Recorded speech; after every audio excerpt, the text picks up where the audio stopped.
vai ser ministrada na carta aos Romanos, capítulo 5, versículo 12 a 15. Romanos 5, 12 a 15.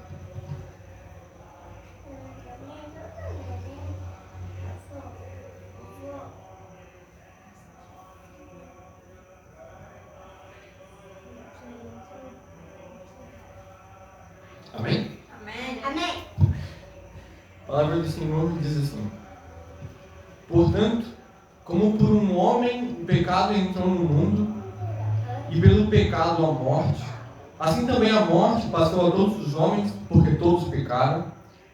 Porque até a lei, o pecado estava no mundo, mas o pecado não é imputado quando não há lei. No entanto, quando a morte reinou desde Adão até Moisés, até mesmo sobre aqueles que não tinham pecado, a semelhança da transgressão de Adão, o qual é figura daquele que havia de vir. Mas o dom gratuito não é também como a transgressão, porque se pela transgressão de um muitos morreram, muito mais a graça de Deus e o dom pela graça, que é por um homem, Jesus Cristo, abundou para muitos. Amém? Amém. Paulo, vamos orar, vamos orar, receber a revelação do Senhor. Senhor, meu Deus e amado Pai, Senhor, eu quero te agradecer por mais um dia, Senhor. Mais um dia que chega ao seu fim, mas iremos chegar ao fim do dia ouvindo a Tua palavra, Pai, adorando o Teu santo nome que merece toda adoração. Pai, me coloca à Tua disposição para ser usado como instrumento, que nós todos venhamos estar abertos a receber a Tua palavra, Pai, do Seu ensino, da Tua boa e graciosa misericórdia, palavra doce. Senhor, te peço e agradeço por tudo que o Senhor tem feito, em nome do Senhor Jesus. Amém. Na carta de Paulo aos Romanos, o intuito da carta é convencer mais uma vez, assim como em muitas outras cartas, ao povo, diretamente relacionado aos judeus, a convencê-los das novas boas novas, de como funciona agora a salvação por Cristo Jesus, como que a lei de antigamente não é mais tão preciosa quanto a que tinha antes, e também chegaram os gentios, espalhar essa mensagem de pregação e adoração ao Senhor. Paulo aqui, ele coloca um ponto que é muito interessante. Ele faz uma comparação. Ele coloca dois personagens em jogo para expressar uma ideia muito valiosa, que é o ponto do pecado. E é o que nós iremos entrar hoje em perceber, que nós iremos nos aprofundar, o pecado. Paulo, ele aponta aqui como se fossem duas naturezas, dois pontos que chegam ao mesmo fim, que são muito semelhantes. Paulo aponta a Adão, o homem que pecou, e como Paulo mesmo disse, pecou não somente para ele, não somente para a esposa, Eva, não somente para os filhos, mas todos caíram com Adão. Todos caíram no mesmo pecado de Adão. E assim Paulo continua e argumenta que, assim como todos caíram por Adão, todos também foram salvos. Todos também receberam essa graça maravilhosa, esse dom de graça, assim que Paulo diz, por Jesus Cristo.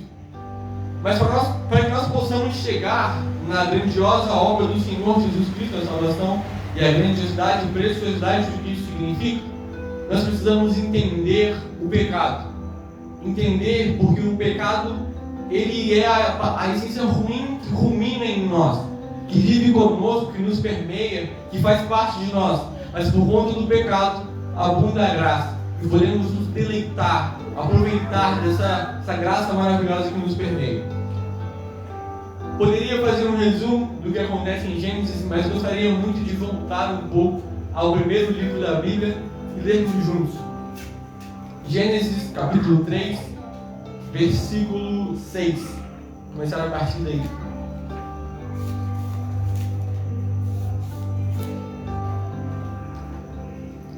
E a palavra diz assim: e quando a mulher viu que a árvore era boa para alimento e que era agradável aos olhos, e uma árvore a ser desejada para alguém sábio, ela tomou do seu fruto e o comeu, e deu também a seu marido, e ele o comeu com ela. E os olhos de ambos foram abertos, e eles souberam que estavam nus. E cozeram folhas de figo, e fizeram para si aventais. E eles ouviram a voz do Senhor Deus, andando pelo jardim no frescor do dia. E Adão e sua mulher se esconderam da presença do Senhor, Deus, entre as árvores do jardim. Bem, conhecemos então que aí Deus chama onde está Adão, então Adão se esconde porque estavam nus, Adão e Eva, e eles conhecem então o bem e o mal, pegam contra o Senhor. Porque aqui pecado na sua completude, se nós formos entender o sentido de verdade, é a quebra do que o Senhor ordena não se fazer. Se o Senhor diz não comerás, e Adão e Eva comeram, caíram em pecado, pois transgrediram, quebraram a lei que o Senhor havia imputado. E Paulo, esse é o objetivo de Paulo. Paulo está comparando essas duas coisas. E nós temos esse momento da Bíblia como um registro do início da essência pecaminosa no ser humano ao decorrer da história, que continua acontecendo. A Bíblia, ela gira em torno desses dois pontos.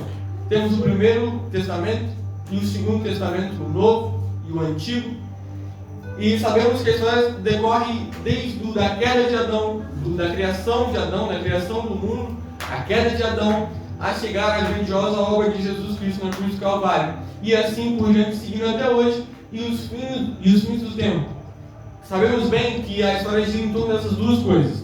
E prosseguem para além delas até a eternidade com Jesus Cristo. Então temos dois personagens que marcam o início e o final de períodos infinitos da existência humana. No começo temos Adão marcando a queda do homem, quando ele cai em pecado, quando a humanidade, não só Adão, cai junto com ele no pecado. E nós temos Jesus Cristo para o final, para a vida eterna. Continuando. Sabemos muito bem que Adão e Eva são expulsos do jardim, perdem o contato face a face com o Senhor, uma das graças, os presentes que eles haviam tido.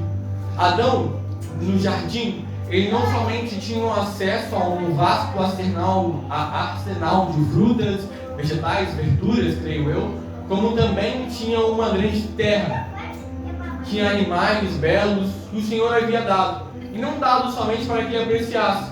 O Senhor, em Gênesis, dá esse lugar para Adão e Eva para que eles cuidassem, governassem sobre todas as coisas. Mas bem sabemos que eles pecaram e perderam todas essas vantagens, essas graciosidades que o Senhor havia dado. E a história continua.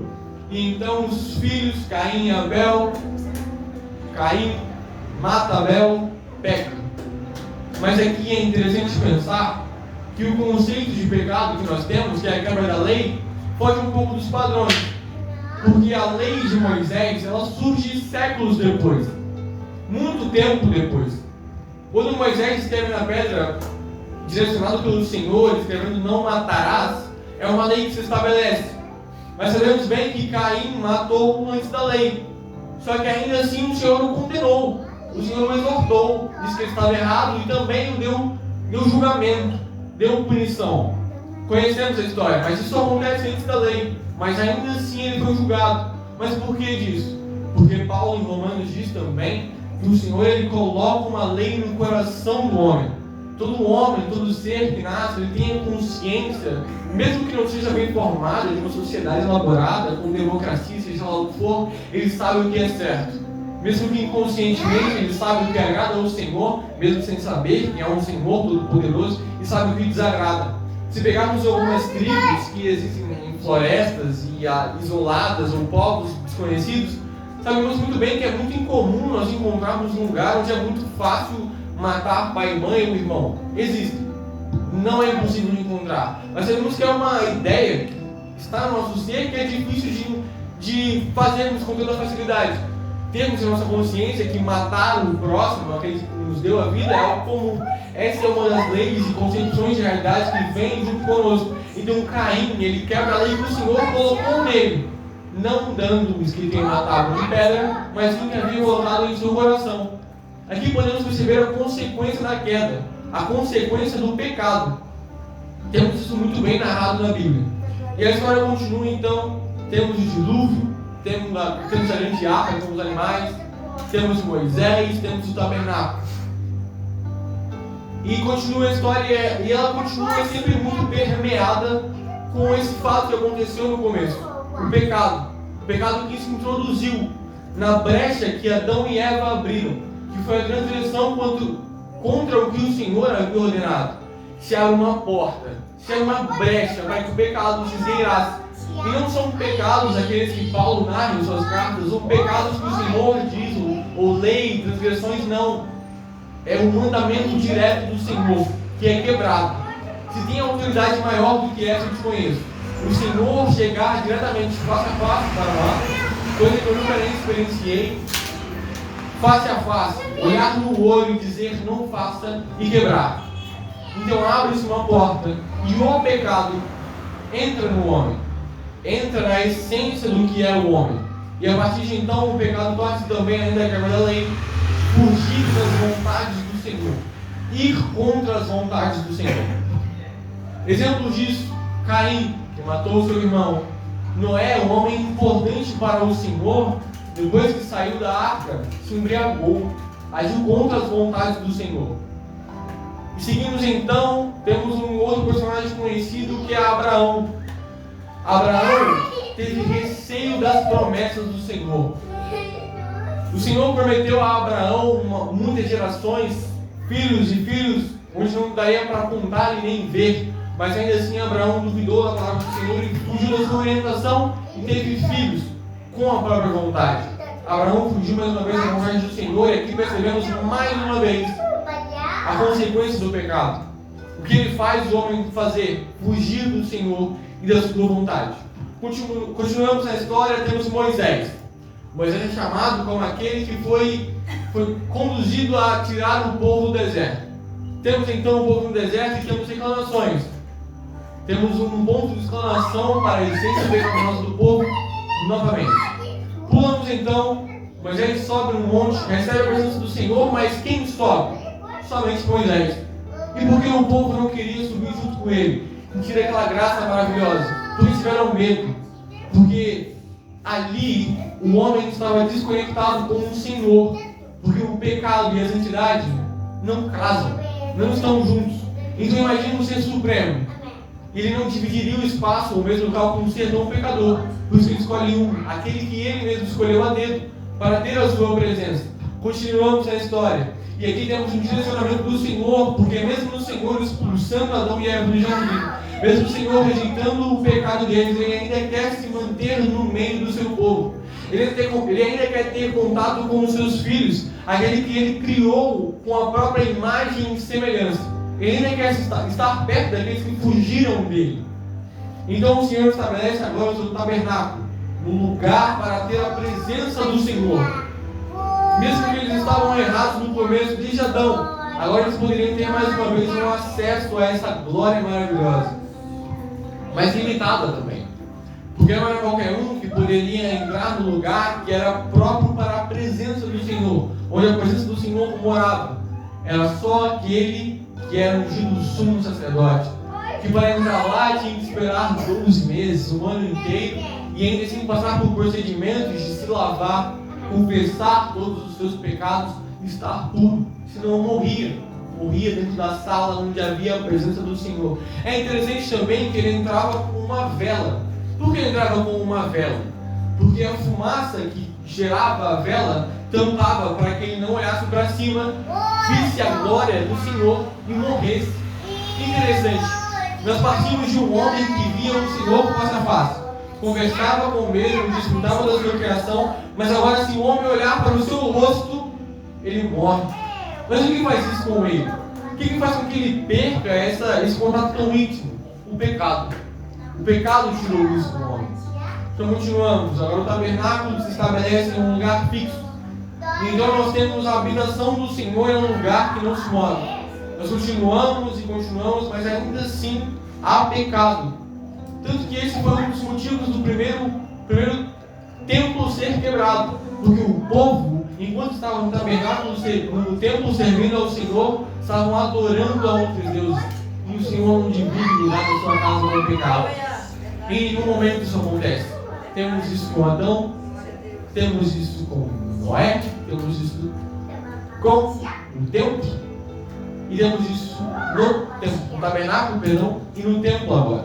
O Senhor não quer dividir a sua presença com adorações a falsos deuses, a coisas tão pecaminosas, a essência tão pecaminosa do Senhor.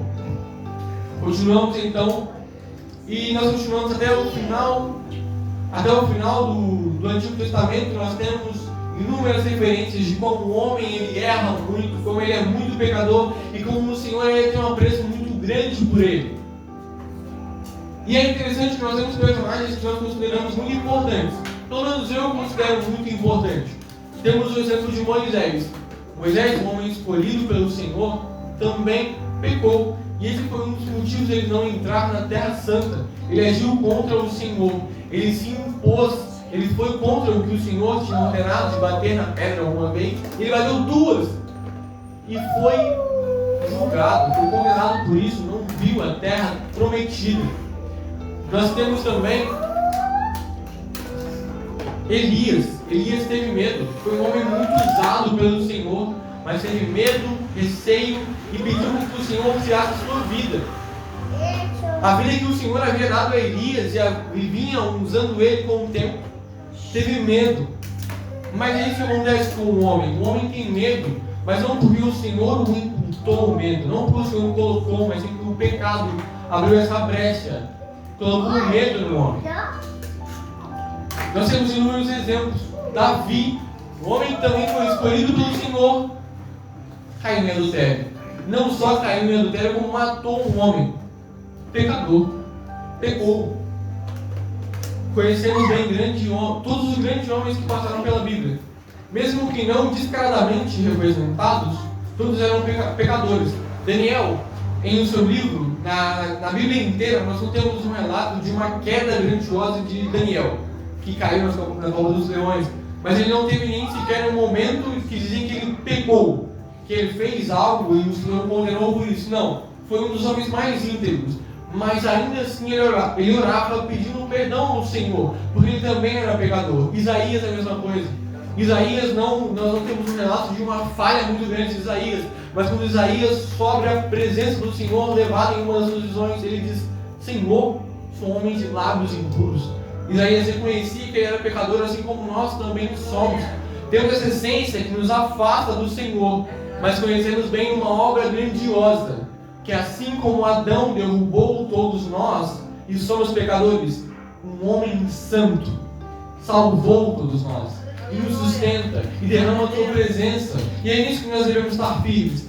Nós vivemos muitas das vezes, nós estamos no jardim, hipoteticamente, conjecturando, estamos numa presença tão forte, numa comunhão tão forte com o Senhor, mas por coisas que nós consideramos tão pequenas, momento de ira e estresse. Estou no meu canto, lendo a Bíblia, mas o meu querido irmão vem falando tanto comigo, isso me ira no profundo do meu coração. Pequei, me irei contra o meu irmão. Isso afasta de mim a presença do Senhor. Parece tão pequeno mesmo, mas o Senhor não quer dividir o lugar dele com ira. Ele quer nos transformar. Nós devemos estar sempre vigilantes para que a presença e a obra salvadora do Senhor venha fazer isso conosco, nos transformar. Continuamos a história. Temos homens pecadores, exemplos de homens que foram íntegros, mas ainda assim tinham essa essência pecaminosa. Nós sabemos também que, assim como no Antigo Testamento, nós temos esses exemplos de pecado, temos o pecado permeado no homem, nós também temos a promessa daquele que viria para salvar o seu povo. Em Gênesis mesmo, o Senhor promete que viria aquele da mulher que pisaria na cabeça da serpente, que tiraria esse mal do homem. Temos também Isaías que diria que o Emanuel viria de uma virgem. É o Senhor, nosso Salvador, o Deus conosco. Temos Miqueias que anuncia que o governante de Israel nasceria em Belém. Temos muitas promessas além dessa. Temos Isaías que fala muito da vinda do Salvador, que irá nos salvar. Assim como temos no Antigo Testamento o povo sendo ensinado e pecando e caindo e errando, temos uma promessa que sustenta esse povo. Um Salvador que iria vir restaurar, tirar de nós de fato essa essência pecaminosa e nos transformar verdadeiramente o que a lei não podia fazer conosco. Continuamos. Então nós temos não só promessas, mas o tabernáculo em si. O tabernáculo que também representava a presença do Senhor no jardim, também aponta para o Senhor Jesus. como sumo sacerdote, aquele que não precisaria se lavar em água, confessar os seus pecados, porque não havia pecado nele. E além disso, ele é aquele e o único que conseguia de fato cumprir toda a lei. E também assim, não sendo necessário nenhum outro sacrifício, porque assim como o sumo sacerdote, ele também é o supremo sacrifício. O sangue, aquele que tem o sangue mais santo do que todos.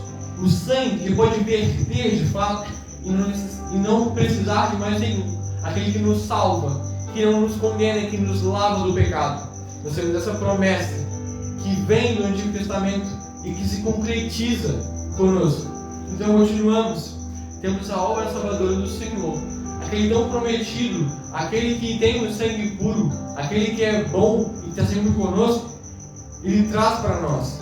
Ele morre, ele derrama o seu sangue na cruz do Calvário. Ele cumpre todas as promessas. Ele faz mais coisas do que jamais qualquer outro profeta no Antigo Testamento poderia fazer.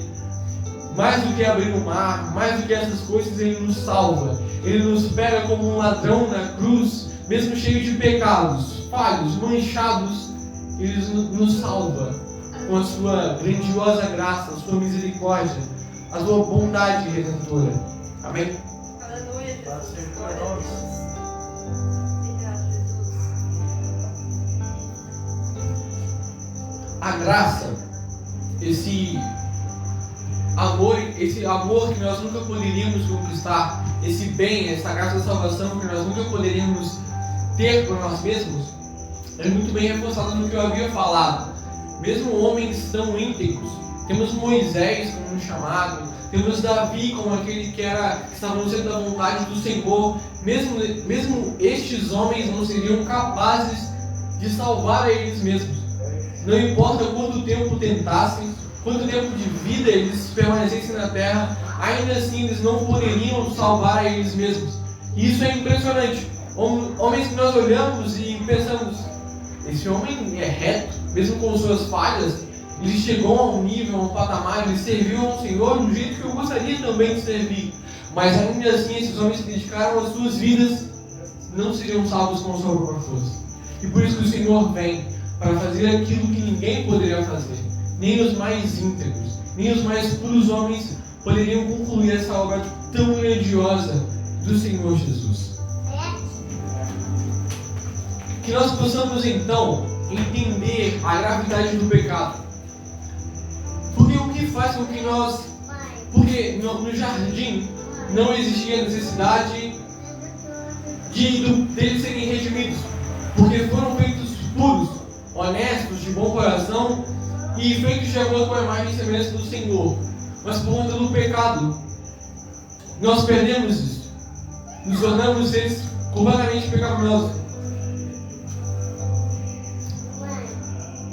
Perdemos esse acesso a essa graça maravilhosa. E necessitamos então de um Salvador que veio para nos buscar. Mas precisamos entender todas as vezes que ainda temos essa essência que está junto conosco. Que somos pecadores, somos falhos e que temos uma necessidade, que é Cristo Jesus.